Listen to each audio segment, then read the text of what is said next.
Hi, this is Dilip Jacob on Lead the Way series. Today we're going to talk about servant leadership. And the question that was raised was, is servant leadership relevant for today? And my answer is an emphatic yes. When I look back to my career and when I started my job as a manager, I thought getting things done the way you want is leadership. And but as the time progressed and as the organization grew, I understood that alone is not leadership. You have to bring collective growth, and for that you need a servant leadership style of operating. And that's when I understood that servant leadership is so important to build an organizational culture. So let me talk about a definition I heard about servant leadership by Chris Edmonds. Servant leadership is the dedication of a leader to enrich the lives of those around them to be better leaders, so that they prove to be better leaders in their family, their organization, and the community that they're part of. So it is a dedication from the leader to enrich the lives of others to be better leaders. So servant leadership is not self-serving, but it is serving others to be better leaders. So is servant leadership being a subservient person to all the others around you? Or is it about doing all that people ask you to do? No, that is not servant leadership. So that's just being somebody who loves to please others. So that's not leadership. So what are the qualities of a servant leader? Number one, they clarify the need to serve others. They act it out in their lives. They ensure that others around them see this message going out from them consistently, that serving others is important. So, for example, if you are trying to work with somebody with a project, and you are trying to ensure that an outcome is coming together from the team, the servant leader would step in there and be there to work with them during that period of the project. They are not the ones who would say, hey, get this done. I don't know how you do it. I want it done by this time. Servant leaders are known to empower people when they work in a team. They work with them. They know how to solve some problems working together with these people. So they act it out, they live it out as servant leaders. The second thing about servant leaders is they listen and observe carefully their team.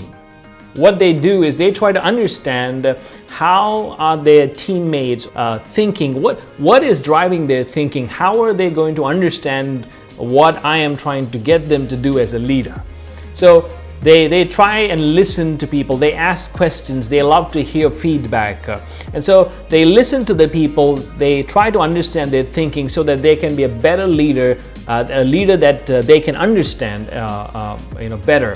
So that there's collectively a better outcome, because the leader has understood the thinking styles of his leaders or the people that he's trying to raise in leadership. The third thing about servant leadership is persistence. And servant leaders need to know that one conversation may not solve the problem, one conversation may not change a person. So they have to persist. And one of the things that which I could cite as an example is, as an organization and as leaders, we try as much as possible to tell our teams, don't misrepresent any information. Now that's so common in the world, to misrepresent information, but it takes persistent, consistent telling them and also correcting people to say don't misrepresent. Now, do you punish them for misrepresentation? Do you tell them you're not fit to be in the team? No, you consistently walk it out. You tell them, let's try to do it. And we have seen that when people see things working without having to do misrepresentation, their eyes open and they see there is a better way of doing things. They really don't have to do this. So it needs you to persist with them and not to give up halfway through, and because sometimes people take time to realize that character trait that you're trying to build in them. So servant leadership demands persistence. And the fourth thing, which is so again important, is that servant leadership keeps themselves accountable to the team. So they are not expecting accountability from the team, but they also keep themselves accountable.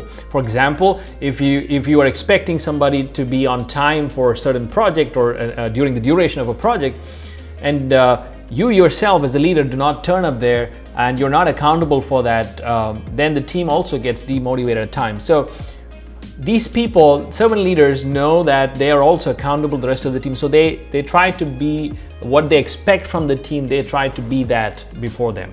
So there is an accountability in the team.